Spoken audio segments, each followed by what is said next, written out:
Por que você, Caio, é tão chato em relação ao neopentecostalismo? Bom, me perdoe se ela me acha um chato.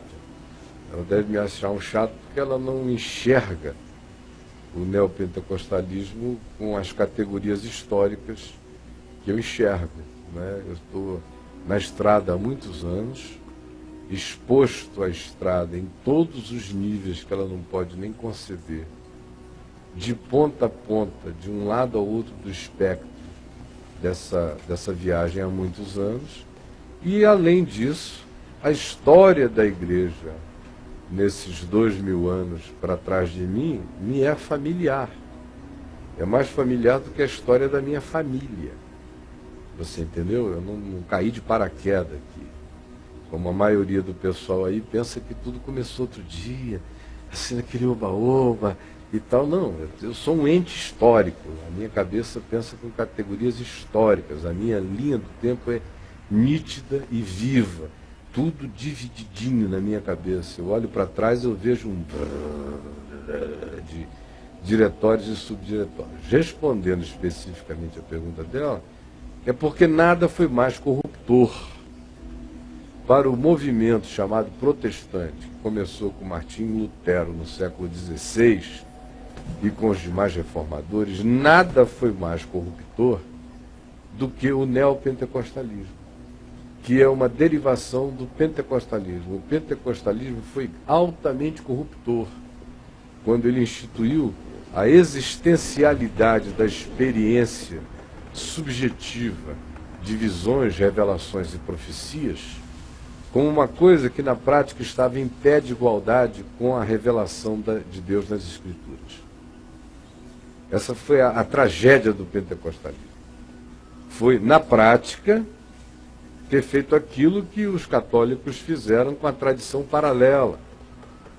Os protestantes fizeram com institutas de Calvino, com doutrinas dogmáticas e sistematizadas dos reformadores, mas ainda aí eram pessoas com uma certa sobriedade e que tentavam vincular as suas elucubrações à Escritura.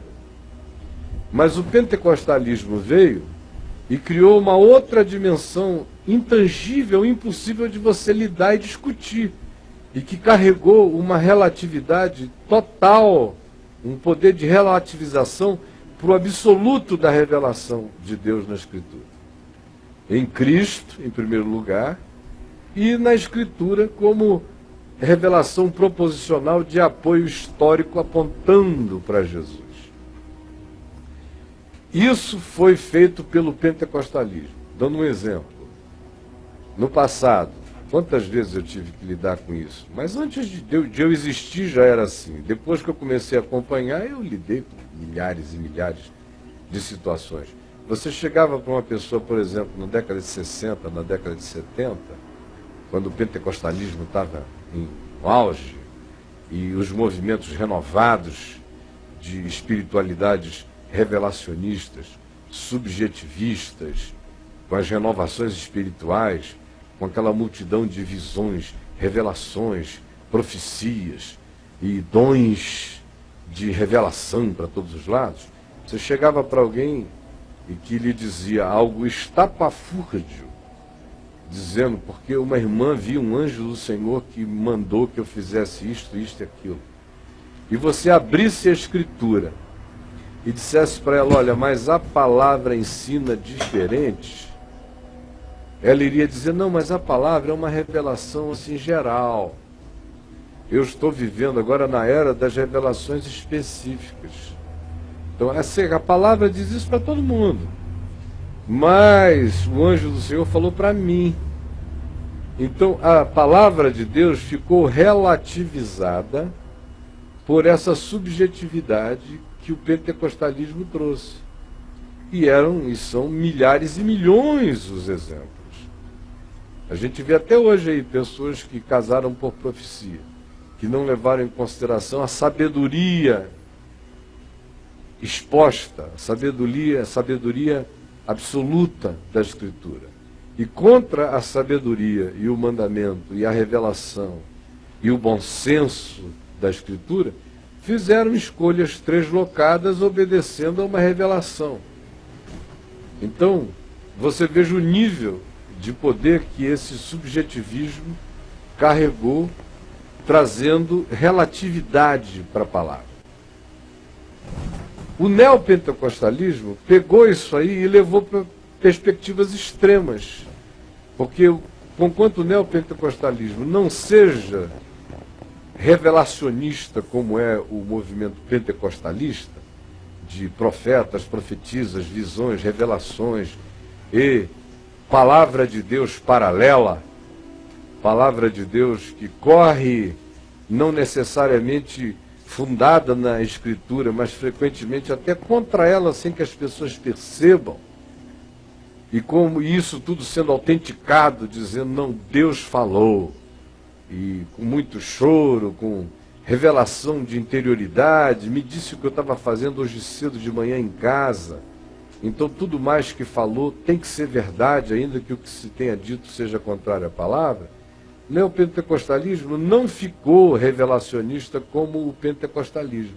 O neopentecostalismo partiu, foi da subjetividade, do enfraquecimento da Escritura, e começou com a história da fé rema, que é uma fé que tem a ver com o momento existencial da minha convicção. Aí que deflagra o processo das determinações, eu determino, eu digo, aí a fé passa a ser uma coisa a ser usada, a fé vira uma mecânica, um instrumento. Use a fé. Você não vê essas expressões o tempo todo? Use.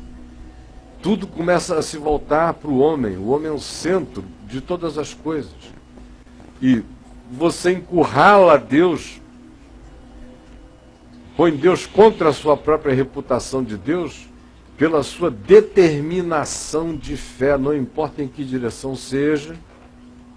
Você não vê a palavra sendo ensinada, você vê apenas heróis, supermans do Velho Testamento sendo eleitos, em qualquer que seja a direção, para justificar e dar apoio para o seu surto de capricho, baseado em crenças completamente suas e subjetivas. Tudo falado em nome de Jesus, tudo falado em nome do Deus de Israel, tudo falado em nome da fé, mas sem nenhum espírito do Evangelho. Então, nada corrompeu mais a igreja nos últimos anos do que o neopentecostalismo, disparadamente. Comparável a ele, só o catolicismo da Idade das Trevas. Para ser concorrente de desgraça. Da Inquisição? De pré-inquisicionista, inclusive. Porque quando surgiu a Inquisição é porque já tinha gente gritando contra. Mas houve um tempo de 1000 anos de silêncio, quase. Ele trouxe essa era de uma outra, com outro tom, mas essa mentalidade, esse espírito dessa era católica, parece que está de volta no que foi totalmente. Um dia a Reforma Protestante. Né? Foi um reinstalar de um olhar medieval. Nós somos grupos, esses grupos todos são pré-reformados e não sabem. A Reforma Protestante inexiste para eles. Eles são do catolicismo medieval, só que com roupagens atualizadas e com algumas diferenças, né? Antigamente lá a riqueza era só para a elite da igreja. Hoje a elite da igreja se serve do povo para dizer que o povo inteiro tem que ficar rico, como eles estão ficando ricos com o dinheiro do povo.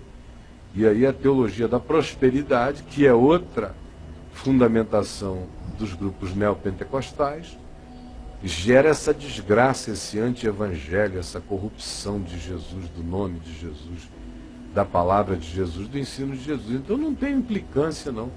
Eu só sou um cara que, pelo amor de Deus, a luz de Deus na minha consciência não me permite não enxergar as coisas. Então ela fica dizendo que eu sou chato, eu estou aqui tentando esclarecê-la. Ela precisa se desalienar.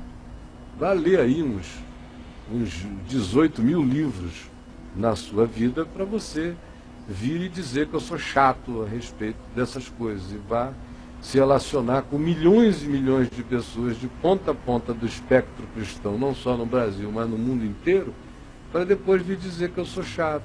E eu não estou dizendo isso chateado, não. Só estou dizendo isso querendo iluminá-la.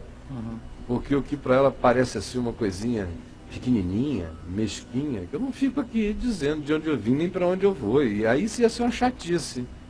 Mas eu espero que as pessoas saibam, dê uma gulgada, vá pesquisar um pouquinho sobre a minha vida e a minha história, que você vai ver que eu não sou um indivíduo com história de chatice. Mas, por outro lado, eu sou uma pessoa completamente clara no que diz respeito a que aquilo que não é evangelho não tem parte comigo.